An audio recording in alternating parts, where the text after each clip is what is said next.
CMPRadio.net. It's the station.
CMPRadio.net, man. You already know it's your boy Uncle P, man, and we are live from the Cultivating Mature Positivity studio.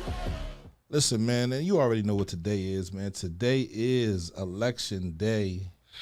You feel me? And right now we have one of the people on the ballot, Miss Carol Kazeem. How you feeling, Carol?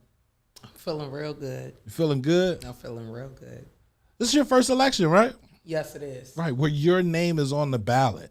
Yes, first time I can't go in myself and check to see what's going on. Let's see what's going on. Yeah. How do you like? I don't even know how to describe that feeling of. First of all, did you vote? I voted for Team Kazeem. Right. State representative. Yes. So seeing your name on that ballot, right? What was going through your mind, your body, right? What kind of feeling did you have when you voted for yourself today? Well, honestly, it was like, here it is. Right. You know, the day's here, you know, the time has come, and it's like, you know, regardless of what happens, I was just thinking like, at least I'm circling my name in, which tells me that, you know, I've done the work that I needed to do to, you know, get us, you know, where we needed to be, you know, as far as the 159th, the city. You know, so I just, you know, I'm just happy and blessed. You know, I felt really blessed to know that a time like this that's so hard that, you know, it's not easy to, you know, get out there and campaign and stuff, you know, let alone try and get signatures at that short period of time that they, you know, allowed me to get. But, you know, we made it. And again, just, you know, through all things, I just felt like, you know, I'm here and, you know, let's do it. That's literally what I felt, just circling my name in. So throughout this campaign run, man, you've been talking about your platform. Yeah. Right. What exactly is your platform? What issues are you running on, and what do you want to see better for the city of Chester? Okay. So for the 159. I'm sorry. Yeah. So for the 159th, just in general, because the city of Chester does have pretty much the same things that the other municipalities kind of deal with. But what I would like to see is our school system. You know, it really needs to turn around, you know, even around like the curriculums that we put in place, you know, the programs that we need to bring back, even within the communities. If we're talking about the 159th, I actually went and toured in different communities along with Chester and just seeing how many centers we originally had, you know, before growing up, and how they were so abandoned or not really being kept up and not having a quality, you know, community resources that should be there, hubs that should be there. I want to see, you know, our environmental. You know, each and every municipality pretty much in the 159th is really struggling and breathing in, you know, so much pollution. And, you know, we actually are dealing with the most health issues going on. So even when it comes down to, you know, the gun violence that's going on here, continuing to combat in that, you know, really figuring out around our gun laws. You know, I know that there's laws that are already being put in place, but really finding a solution that's a reality that we can work on right now, you know, that we can be able to tackle, you know, even if it's starting with going to the gun shops, you know, seeing their process, seeing what are their protocols, seeing how are they tracking certain things to catch gun purchase, you know, straw purchases, you know, just things like that that are going on, you know, holding different departments accountable. You know, if you know that, it's not even an officer, just anyone that are selling it out there on the street. If you're getting complaints, how often are you keeping track with them? Is it being reported? Things like that is really more of my focus, and also our housing. Housing is a very big thing for me right now. Because in a day and time where not only are we dealing with a crisis where we have young people too, but even just our seniors not really having the quality homes that they really should have, or them dealing with so many issues within their home without the lack of support and resources on who they could turn to help them if they don't have no adult children, or if they have medical issues. So just seeing like those different things that are going on, we have more abandoned houses, that we can really be able to revitalize and be able to bring that on. Even when it comes down to home ownership, it's easy to say, oh yeah, you got to get your credit score, you got to do this. But, it's something where we really need to bring classes back to really teach financial them, literacy. yes, on how do you be able to even, not only that, it's really more so on how do you get on a path to home ownership. When you grow up in a society where all you doing is struggling, not that is an excuse because you still try to find ways to get it, but you want to make sure you're putting yourself too in a position where you're taught from, the young age, like you said, financial literacy, but you're actually taught in the mindset of, I want to go into a home. Even though we do try to build affordable homes, housing projects, you want to have the mindset, this is for me for now to get it together. How do I balance, my checks to be able to make sure I can save? How do I move? How do I do this? But most of all, how do you build your own community? How do you build a foundation on where you live without having to feel like you got to scraffle all over the place? So it's just really just bringing back, the communities, just bringing the 159th back into an uprising that I know we can get to, but even further and beyond and more. But more in the mindset of, fresh ideas, modernizing. We're in a new day and time, and like I keep saying, and I'm going to keep stressing it, the old way is just not working, so that's honestly what I could just say. So many things, we got things going on in our criminal justice system. I'm fighting on ending mass incarceration. A lot of people think that means like, oh, just letting criminals out. No, it means a whole lot. It means second chances. It can mean, even for juveniles, we have people that are juveniles where I've actually called about school systems where the school districts are not even teaching the kids in the juveniles where they're supposed to be, provided for them. So making sure that the children are also being given resources there. So when they also re-enter society, they're not finding themselves back in there. Because as we know, the statistics show, they have a higher percentage of if you a juvenile being locked up, you're more than likely going to continue that into your adult years. Absolutely. So, we're just trying to really just bring, and when I say we, because it's a lot of nonprofits and grassroots that's been already out here doing this work before me, during me, and it's going to be many more even after. So at the end of the day, we have to find ways that we can come together, on the ground to make sure that this work continue. But more than anything, on the state side, of making sure that they're really working with these organizations, not just organizations that are big names, so you just rolling with them. I'm talking about the small ones that are actually on the bottom ground and doing the work that they need to do. So it's like I said, there's so many things that I can really touch on what I'm running on. But those are just a few things, even the drug recovery, we're seeing the higher, epidemic with that too, back all over again. And then now with the concern about, the rehabs closing over there at Crozier, the mental, side of things. And now I'm concerned about what it's going to be really looking like, and the crimes and people that are in the position of trying to recover, what they're going to put their hands back on. So again, this is a time that I felt like we knew it was coming because we've been saying it for a while, for years. People been talking about, oh, if we don't get this together, this is when it's going to happen. And here it is, but we're trying to catch it before it get even worse for our kids, so. Did you, when you said you were going to run, did you know how difficult it would be to actually run? Because I know it's not easy, right? And it's going to get a whole lot more difficult for you. You feel me? If you win, when you win, right? So have you gotten into that mindset of difficulty brings ease later, or are you like, this is going to be hard?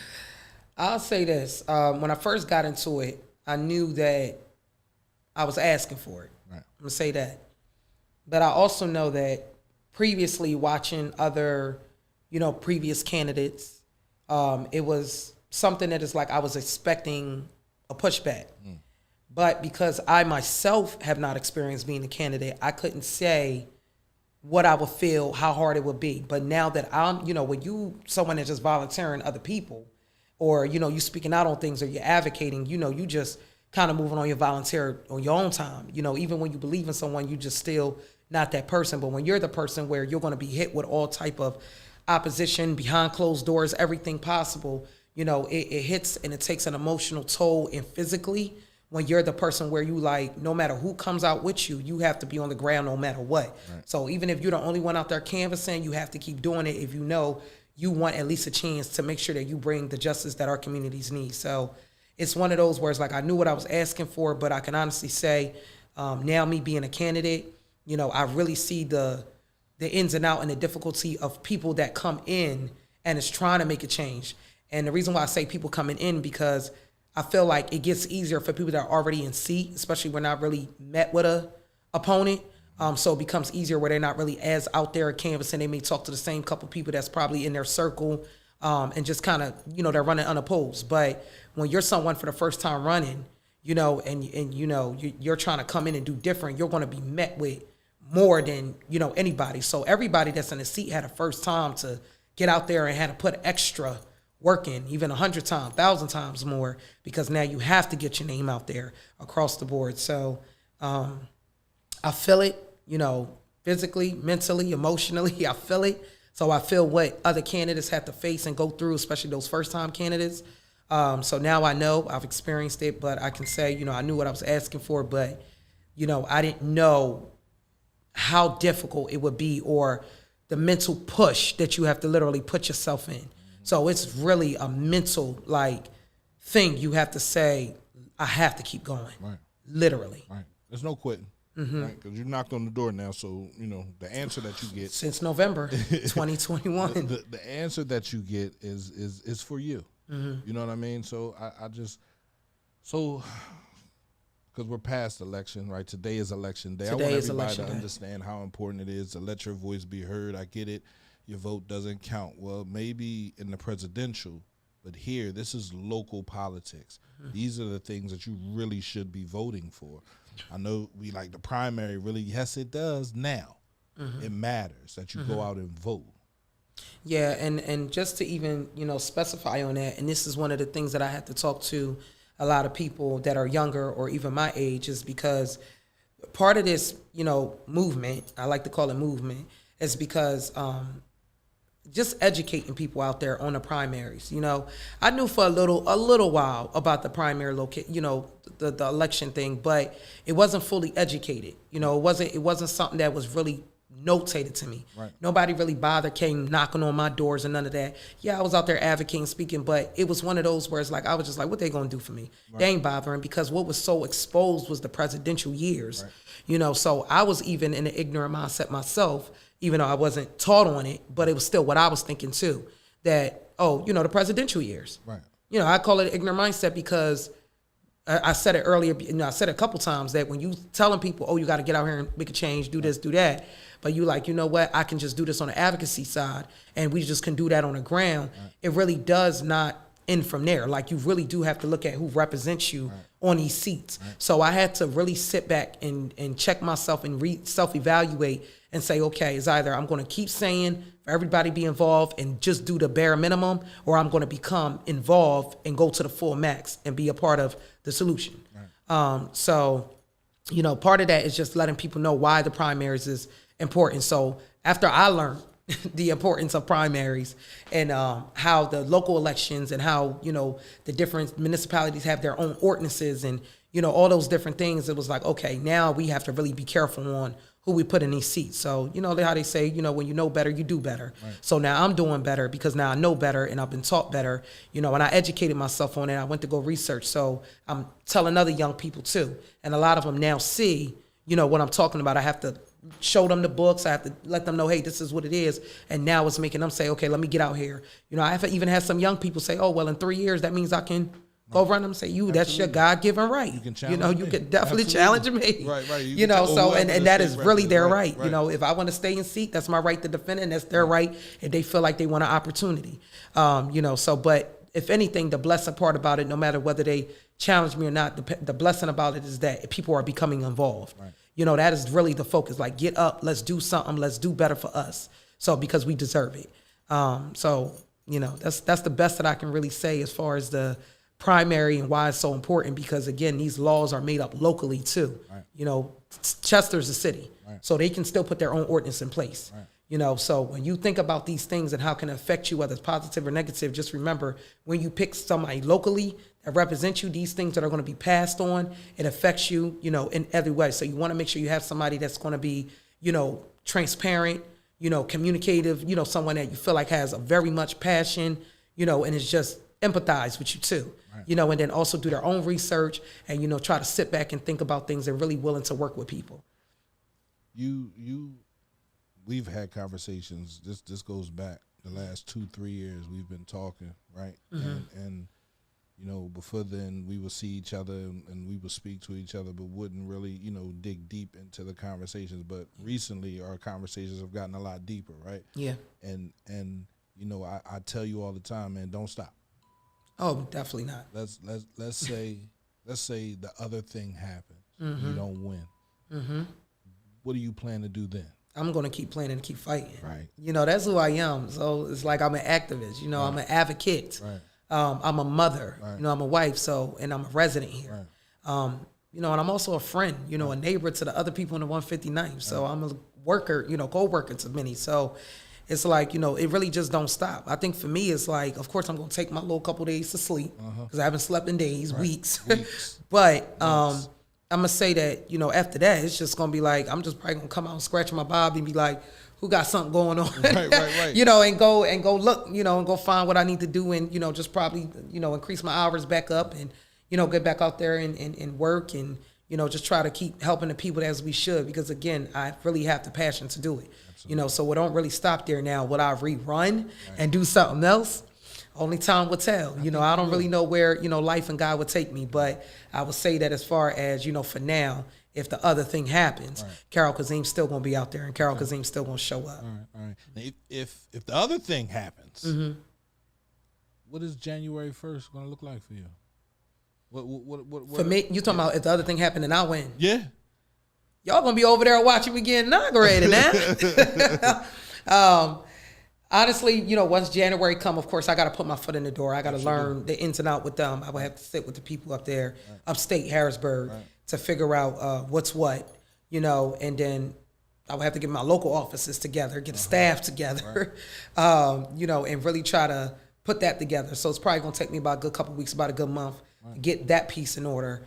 And then after that, I feel like, you know, the next step for me, honestly, I would like to do is have a town hall to know where the need is at so I can know how to build a committee out of us, you know, and know the different topic and issues and who's the best person to be reached if I'm not available. So if I am in Harrisburg doing things, I need to make sure I have a staff and a team that are going to be very accessible and very educated or even have the energy, you know, enthusiasm to get to want to help the people, you know. So if I got things going on at Palmer House, you know, even if somebody can't go, I need somebody that's going to communicate or willing to get up and go run down to Palmer and see maybe what's leaking and falling down. If they're saying, oh, the landlord's not caring, but we got seniors in there, you know, that's a, you know, a safety hazard, even a health hazard. So, you know, that's kind of what I'm looking for. Okay. So if I'm elected and you feel like you have that, please reach out. Please reach out. Please reach out. So the different municipalities, because it's not just about Chester, even though Chester is a big key in the 159. You know, do you say you'll have a person or people in that position to hear the community, right? Yeah. And then those people then come and talk to you, right, correct, about the things that need to happen. Right. That's the point of why I wanted to have a town for committee. Okay. So the goal is to be able to, you know, have a committee person that would represent each and every community member. And honestly, it will probably be more than it would be someone that's already in the community, that is a resident that resides in that municipality. Also, because Upper Chichester, if elect, Upper Chichester is another big municipality that I feel like needs a lot of attention. So if possible, I would love to have it here in the city, and I would love to have it in Upper Chi, because Eddystone and Parkside is accessible here. But again, I would want someone mobilizing in those areas for those seniors or for someone that's not accessible to come over. Same thing for Trainer and Marcus Hook area, for the Upper Chi area. So that's where the committee is what I want to build, is that's where that would come from. That's why the first step is having town halls. Once I know where the need is at, once I know the different issues that are going on and who I need to, you know, resonate, then I would kind of, set that up for a committee so we can have those individuals report back to me. And again, if I'm available, if I'm open, whatever, I'm willing to go out there myself and figure it out. But if I can have always an eyes and an ear out for me, that's even better. Right. So your record on attendance will be very important, right? In Harrisburg. Yes. How will you be able to do that, being that you are a mother, you are a wife, you feel me? You are a part of this community, right? Yeah. Like, how will you be? Do you see yourself being able to do that part? Yeah. Now I do. I have spoken with some legislators to figure out, and when I say I'm talking about mothers. I've spoken to a few that are mothers already, Right. and they did tell me, they kind of worked out schedules to where there are some times they may have to be there at 8 a.m., 7 a.m., and they don't feel like to drive, so they stay overnight, or they'll try to cast a vote in virtually, which they do have an option. So, of course, if I'm here and I have to be in attendance here for something important to get things, I will more than likely be attending virtually for those meetings and still putting my votes in, which I feel like, technology helped us out with that, where, Absolutely. Even with work, with me being a part of different organizations now, it's already what I'm doing. Right. So, I'm hopping from one Zoom to another and then going in person somewhere else. So if I'm already in person in Harrisburg, and then, of course, if I'm not in session and we have some meetings or something to attend to, then I would join on virtually there if I'm still up there.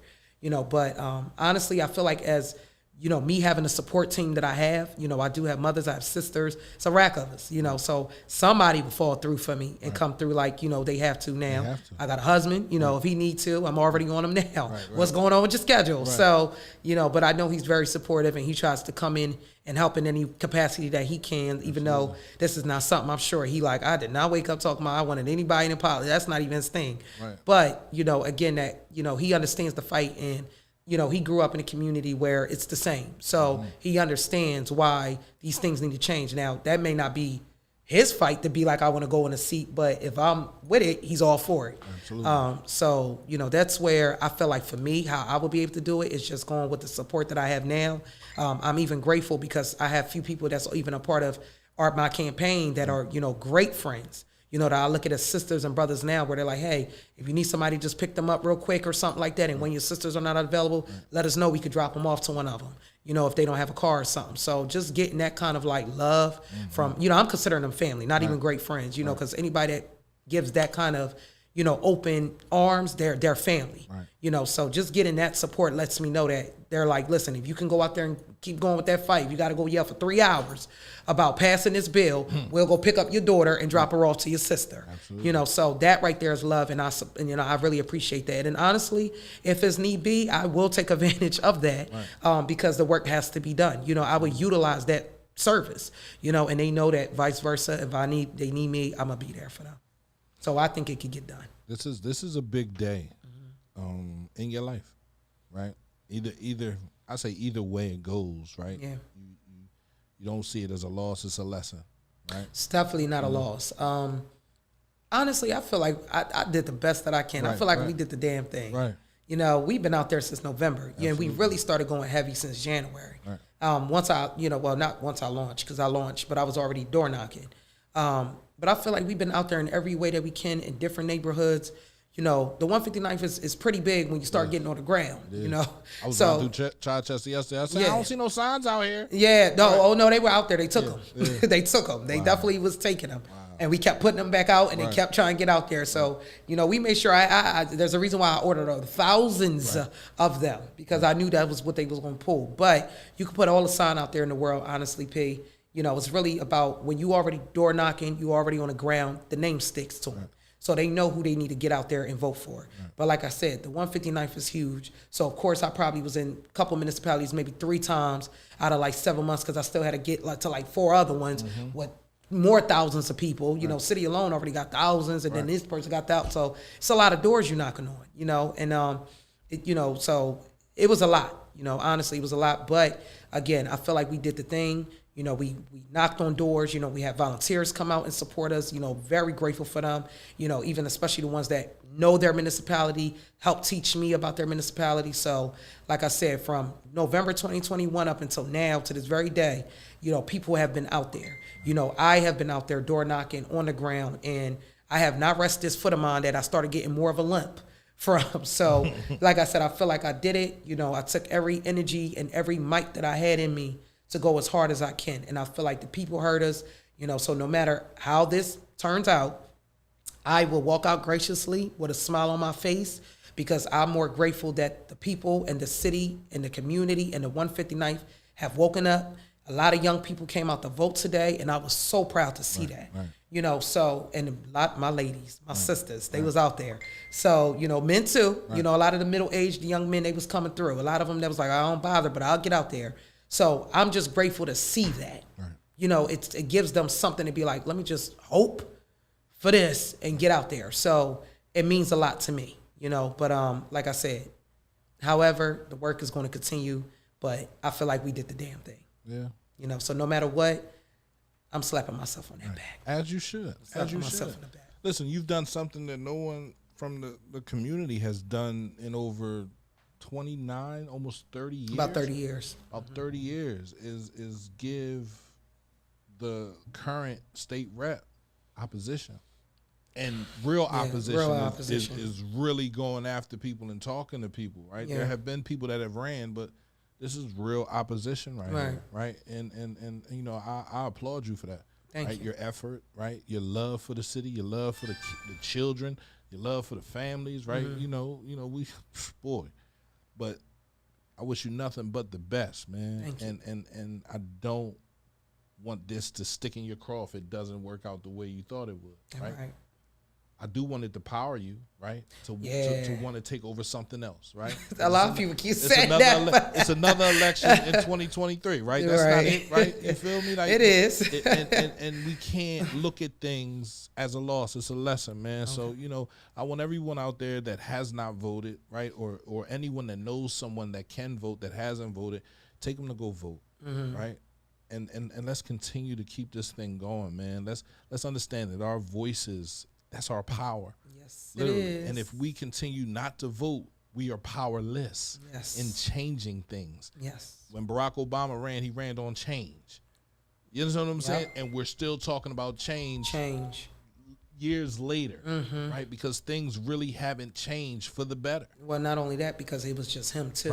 Right. So when you start bringing more people along with you that have the same mindset and have the same vision, it may be in different ways, but your focus is, let's do better. Let's get better. Let's, you know, bring the energy. Let's, you know, deserve better. Let's get it to our kids. You know, going down there back home in some village today and sitting out there, I was supposed to be across the street at the post passing out my literature. Instead, everybody went across the street and we started busting it up about everything that was going on. So they was like, man, Carol, I don't think I voted since Obama, you know, but I'll get across that street real quick. So just really kind of like getting that energy, you know, like I said, get out there and vote. You know, it's needed. You know, it's definitely not going to stop me. You know, no matter where this go, y'all still going to see me. And like I said, you know, we did the damn thing. We did all that we can do, you know, but I just stress, you know, it's almost 6 o'clock. Polls close at 8. So y'all have to 8 p.m. So please get out and vote. Get out and vote. Get out and vote. Let your voices be heard. That's the only way right now that we can let this thing through and out. Do not wait, and you can't complain if you don't become involved. That's the honest, truth way that I can honestly say it. But please, get out and vote. Get out and vote. Y'all see my hair? It's like this for a reason. It was bumped and it's going. So I've been sweating, we've been moving, but we are not going to let up. So please get out there and vote and continue to keep letting your families know, let your friends know.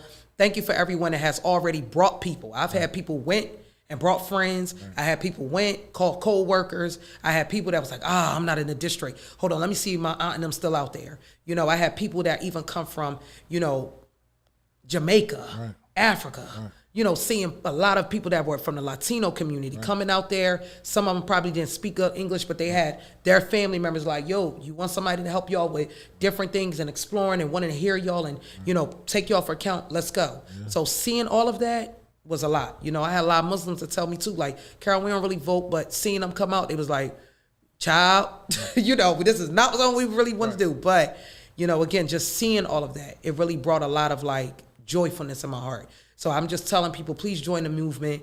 You know, do not let your voices go, you know, in vain. Don't miss out and, let this opportunity slide by you. Please get out and vote. Vote, vote, vote, vote, vote, vote, vote. And vote for Carol Kazeem, number 61. You're going to see my name first. You're going to get a Delco Dem sample ballot. That is not my ballot. My ballot is going to be Carol Kazeem, and is my name circled with other candidates that are running for the race, which will have Malcolm Kenyatta on there and other individuals that are running for state committee. And yeah, that's about it. Malcolm Yates is running for state committee. Yes, he's on my ballot too. Yep, he's on my ballot too. Absolutely. So I saw his name on there. They said you could fill out up to 12. I told him I wasn't doing that. It's 13. 6 girls, 6 boys. I said I wasn't men. doing all that. Sorry, 6 women, 6 men. I voted for one person. That was the only person that I knew. Oh, okay. Yeah, it was a little hard too. A lot of people didn't know, but 13 names on this joint. What happened to the machines? We don't have the machines no more.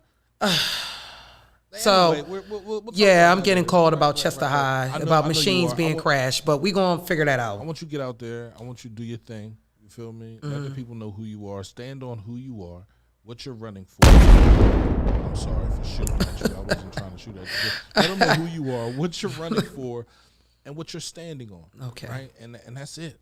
At the end of the day, you let the chips fall where they may. Absolutely. Hopefully they fall at your feet. Absolutely. You feel me? Yep. Be safe, sis. All right. I appreciate y'all. Thank y'all, everybody. Go out and vote. And Chester Sweet, it's coming back. Believe that. That's what we're going to be doing the time. Right. I'll be on the highway cleaning that up. Yes, indeed. We got a lot to clean. Yeah, we do. So we'll be getting there. Weather's warming up. But don't forget, y'all, Carol Kazeem for state representative for the 159th. Please tell a friend to tell a friend. Go out and tell your family, take your friends, take your moms, the sick and the shut-ins. Well, I've been getting out there trying to get with them too. We can never forget them.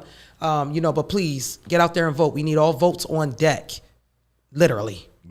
So see y'all soon. Y'all catch me around on the polls. And I'm sure y'all hear from us by tonight. We'll probably hit a live on our Facebook page at Carol Kazeem. And where y'all at? Y'all partying tonight. Yeah, I'll tell you where to come through. Right, people know where to come through. I'll try to slide. Yeah, but we'll see what's going on and try to go from there and keep on moving. Yeah, we're gonna keep going. So we'll see what the numbers like, But I just wanna, talk to some people tonight. Yeah. Let's meet up. I have a lot of. You got a lot of party. This is a celebration, regardless of the outcome. Right. I want you to understand that, because this is y'all did this by yourselves. Literally. And having to go hours and hours and months of filling out endorsements. I think I filled out about 150 to 200 applications. Right. Me as the candidate. Right. That's what you're supposed to do. But talking to different endorsement, and I had some and I didn't get some. Some I didn't even hear back from, but you got to keep moving.